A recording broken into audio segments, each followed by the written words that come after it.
There are literally hundreds of food references in the Bible, but the Bible lists ingredients, not recipes. I want to bring history back to life, and I want to see what it tastes like. This is unbelievably good. My journey begins at Neot Kedumim, Israel, a nature preserve home to hundreds of plant species that thrived during biblical times. This is Tova Dickstein, a biblical food expert. Our food today, we are spoiled, as I say. We have ingredients that didn't exist at the time of the Bible. No chocolate, no coffee, no tea, nothing. So They didn't have coffee? can you believe it?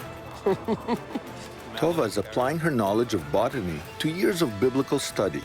She has agreed to teach me how to prepare a biblical dish. My first lesson, how to make olive oil biblical style. What have we got here? Here we have the olive press. I'm sure it's from the Roman age, like 2,000 years ago. Can I try? Yeah, sure. One. The first step is to crush the olives using this ancient press. Now that I have this olive paste, I need to squeeze the oil out. Olive oil was the cooking oil in biblical times. If I'm going to do any biblical cooking, olive oil is ingredient number one. I love it. My olive oil. We know the ancients had olive oil, but man can't live on oil alone.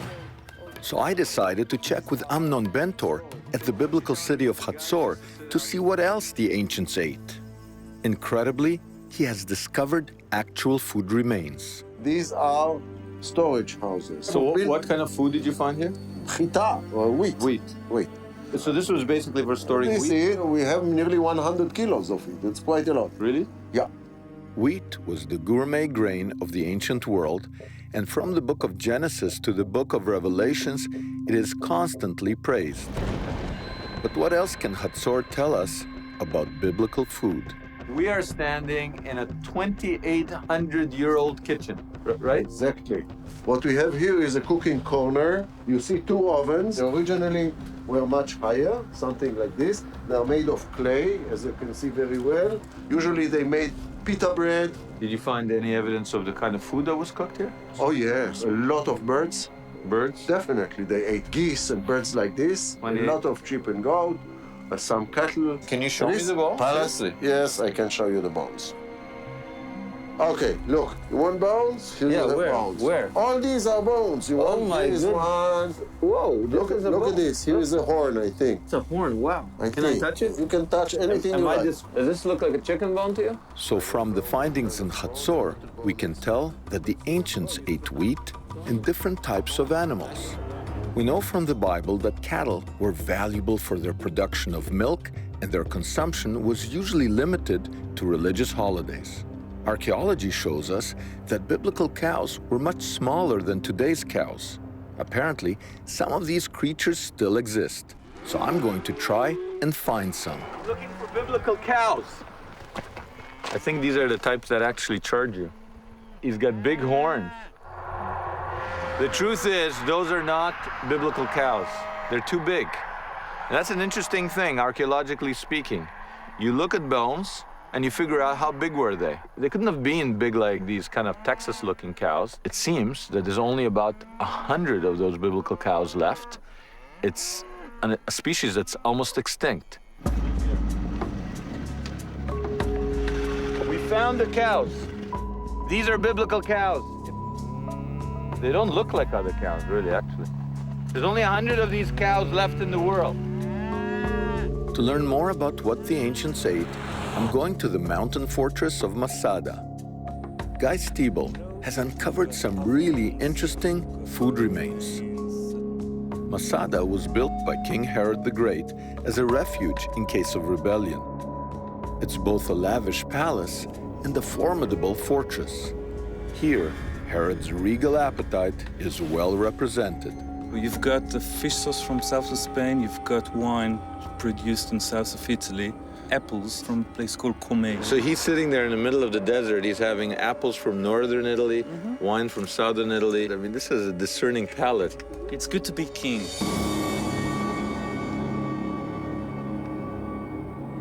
75 years after Herod's death, Jewish rebels made a last stand here against Roman authority. I know Herod the Great lived like a king, But what I want to know is, how did the rebels live? You know, we were talking palaces. This is not a palace. This is part of the defense wall. Wall. Yes, we're in the casement wall. in the wall itself. Yes. And this is real life. This is a real living quarter of one of the defenders. Yes. What we have behind us, this is a silo where they kept their grain and wheat. Right. Nothing was reconstructed. So this- You could see the walls. This is original plaster. And this is a place where you would place your oil lamp. And you have a niche, if you'd like, a closet. And if you look here, this is a stove or a cooking place. A real little stove. You Yeah. came home, you wanted a tea, you know. And you would cook here. And again, Masada is so special. Not only that we have this stove intact, you have the remains of the ashes that, while cooking, this is what you get. I mean, smoke coming up, and Right, so this is the this is actual the original ash. Yeah. ash Yeah. from whatever they cooked on this Yeah, little this is stove. not a destruction. This is just from daily life. They would put the wood Yeah, in inside, here. and here you had fire, and this would come out. Just I can cook. smell it. I can feel it. I'm Nearly. not joking. No, I mean, it's so real. It's not some Yeah. museum under Yeah. glass. Why is it so well preserved here? We're in the middle of the desert, and because of this aridness and it's so dry, things will preserve here. I'm talking about thousands of years. So this is part of working at Masada. Everything seemed to preserve. Archaeology doesn't get better than this. Eh? No, it can't. I'm back with Tova for my hands-on biblical cooking session. I mean, instead of just digging things up, you're bringing them back to life, right? Yeah, that's what I'm doing, exactly. Tova is going to teach me to make a dish with biblical We are ingredients. doing fava beans had mentioned in the Bible few times. The fava bean is mentioned in the Bible? Yeah. Oh, yeah? In what context? Eskel.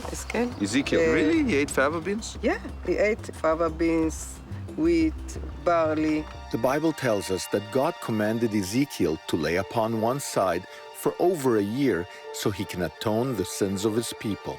Among the foods that God instructs Ezekiel to eat is a paste-like bread made of wheat, barley, and fava beans. What is this recipe? What are we going to Okay, we are going to cook the fava bean. Okay. We are going to pour hot water.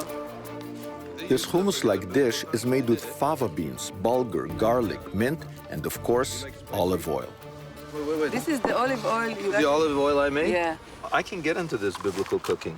the dish is ready. This looks biblical. I'm sorry, this looks biblical. Okay, sprinkle. Maybe we'll mix it. No, I like it like You that. like it like this? I like it like that. Okay. Beautiful. Why don't you taste it first? You will taste it first. Here, we'll do it the same.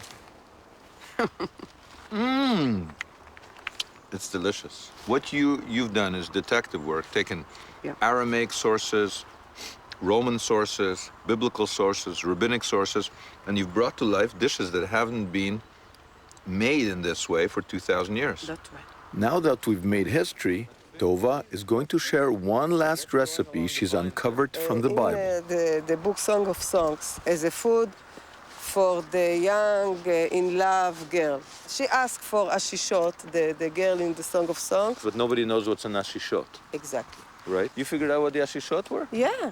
Lentils. They gave him lentils that have been ground, toasted, Toasted ground lentils. toasted ground lentils, fried with honey. And Wow, so it's lover's food. Hey, you lucky guys. Daddy went shopping. Look at that. Look at that. That's peppers. Smell it. Okay, guys, we're ready to make a biblical meal. Doesn't it look gorgeous? I went to Tova, and she told me, in the Song of Songs, it says, sustain me with ashishot. Guess what it is? I got the recipe for an ashishot. These are love pancakes, and they figured out the recipe. This is a real biblical food. 1 cup of red lentils. Okay, now pour it in. Whoa, you ready? We're smushing around all the lentils. What? Guys, one at a time. Let's show how we cooperate. Who's fighting with who? It's my turn. You know what happens if I take some honey and put it on your nose? We're making small patties from this lentil and sesame. What kind of patty? These are love patties. Do you see my beautiful flips, Nico? I'm falling in love just smelling the aroma. This is really awesome.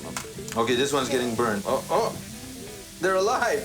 We have to pour the honey on while it's hot still. It says in Proverbs that honey is sweet for the soul and also good for the bones. Pour it all over. This is the first time that this biblical food was made by a group effort in thousands of years. That's not a joke. We're gonna eat that Bible. Who's gonna be the first in thousands of years to taste it? Shouldn't it be Daddy? Whoa! I don't know. Yeah. I put a bit more honey on it. Yeah, it requires a lot of honey. For a lot of people, archaeology, it's something in the ground, something dead. But you go to these places and they come alive. And to actually go in there, pull the stuff out, and bring it over here and bring it back to life, it's awesome. It transports us back to a different time. This is not so bad. I like it. It's delicious.